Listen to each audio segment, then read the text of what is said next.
Hey everybody, welcome to the Zoom Racing League, and in today's video I'm going to show you a setup guide of Silverstone.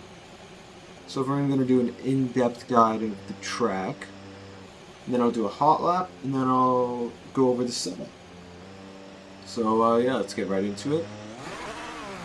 So starting off, you're going to be in second gear, all the way to the left, at the beginning of the Vale chicane. Short shift into third, and we're gonna go just, I guess, take the corner. Alright, so the reason that we're starting so wide is so you can get as much runway to the line as possible. So you're gonna short shift into third, short shift into fourth, and then into fifth. You're gonna stay as wide as possible so that you're just on, so you're building up more speed than if you took a smaller line, so that you're going faster when you cross the line, right? So, turn one, it's very straightforward. Just get on the curb a little bit, on the left curb, and then you should be flat out. Take as much curb as you can. Then this one, stay to the left, and right when the curbing begins is when you brake. So brake hard, into third, turn in, kiss the apex, but don't go on the red, obviously.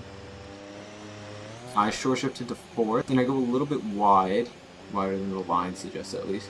Short shift into fourth, dab of brakes into second, turn in, hit the apex, and here I short shift into third, wait a little, then short shift into fourth. I like to stay off the curb. Other people will go on the curb, but it's just down to you. So you're going, that's pretty straightforward. Alright, and this, right after the 50, once the 50 is out of sight, like right after the 50, is when you turn and you're trail braking the whole time. One turning motion. You don't want to be, like if you're looking at my wheel, you don't want to be gradually, you want it to be a flick, and you want to stay like at that same angle.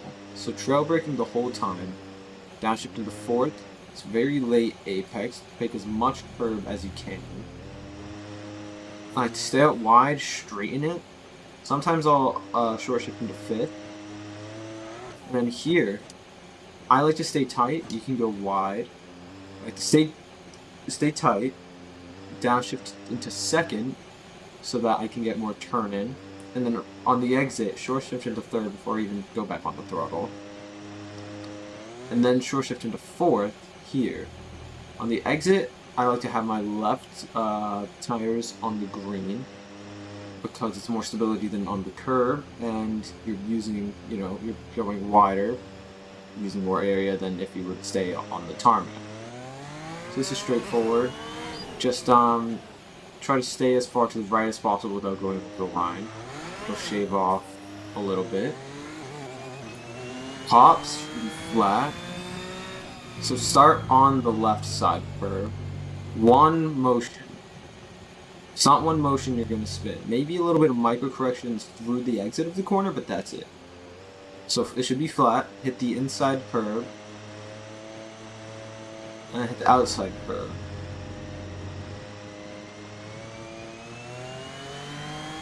So the entrance to Mag's Vector is going to be flat. Don't go on the red. And this part's going to be flat too, but do not touch that red. Do not touch that red. Especially during the race, do not touch that red. Then here you're going to lift and then downshift into 7. Take as much curb as you want. Then you're going to do a dab of brakes, just like that. A little dab. Downshift into 5th. Take the black and white curb. Run out as much as you can. It's okay if you dip into the grass here. You won't lose too much time. It doesn't really matter if you do or don't, but yeah. Stay to the left, just so that you're covering less distance. And you'll gain a little bit of time that way too. So here, you're going to brake when the curving starts. Just a dab of brakes. Just a quick little, dab brakes, yeah. Downshift to 6.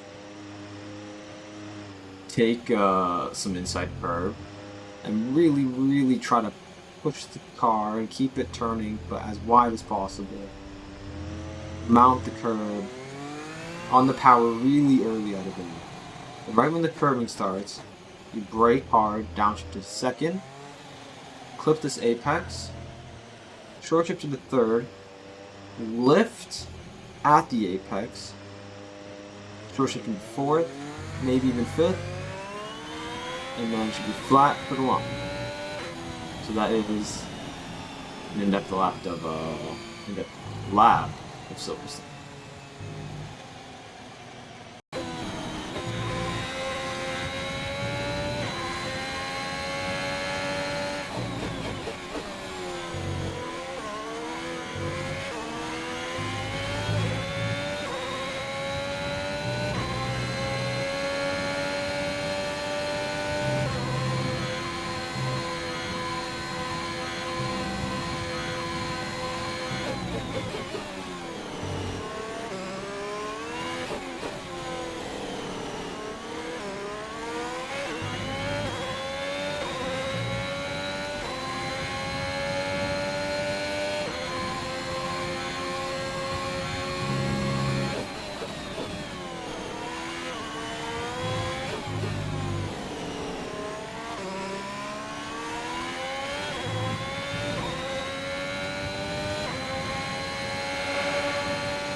Alright, so now showing the hot lap, we're gonna check out the setup.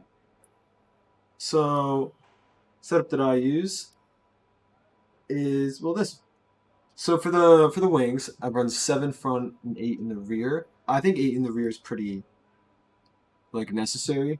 I don't think you should go any lower than 8 or any higher either.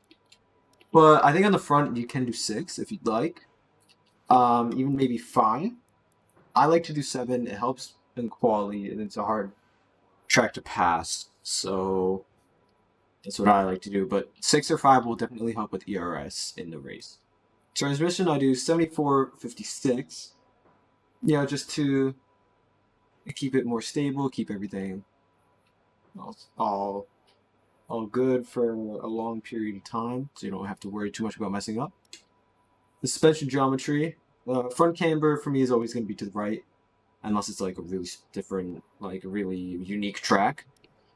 And it's pretty going to be very similar to this for me for all of my setups. The only thing that might change a lot is rear toe. So the suspension, we're 3.5 during the front, 5 in the rear. And then for the front and rear empty roll bars, I do 2.8. I do 2.8 most tracks. Some people do 1.8. Some people do 1.9. Some people do 2.9. It's all about personal preference. Ride height, I think 2.8 is pretty not pretty standard, sorry. But it's bare minimum for Britain, because if you have the rear ride height any lower than 8, you're going to bottom out at cops and you won't be able to take a flag because you're going to spin. So I have it at 8. Brakes, 156, pretty standard. Tires, rear pressures at default, and then I just move the front pressures to middle. So that's it for the video. If you like the video, you know, like the video if you did. Subscribe if you haven't already, and if you'd like to join the league, there's going to be a Discord link in the description. So yeah, that's it for today, and yeah, that's all. Peace.